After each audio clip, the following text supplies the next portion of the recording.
இது நெல்லை ஜானின் சுனாமி அலையோசை. வன்னிய பேரினமே, மிகவும் பிற்பட்ட சமுதாயமே, விழித்துக் கொள்ளுங்கள். இன்று பாண்டிச்சேரியில் நடந்த பாமகவுடைய சிறப்பு கூட்டத்தில் பாமகவுடைய நிறுவன தலைவரும் இன்றைய தலைவரும் நேருக்கு நேர் மோதிக்கொண்டார்கள். நிறுவன தலைவர் 4 மாதத்திற்கு முன்பு வந்த மகள் வழி பேரனை இளைஞரணி தலைவராக போடுகிறார்.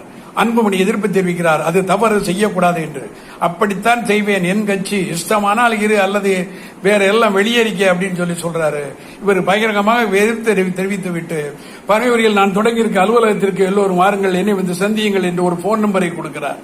இதைத்தான் நாங்களும் சொன்னோம். அவர்கள் காடுவெட்டி குடும்பத்தை கவனிக்கவில்லை, வன்னிய சமுதாயத்தை கவனிக்கவில்லை, அறக்கட்டளையை எடுத்துக்கொண்டார்கள். இப்படி இருக்கும் அவர்களை நம்பி போகாதீர்கள். உங்களுக்கு 20% இடஒதுக்கீடு கொடுத்து உங்களை காத்த, கலைஞரால் கட்டி காத்த திமுகவை நோக்கி வாருங்கள், கழகம் உங்களை காக்கும்.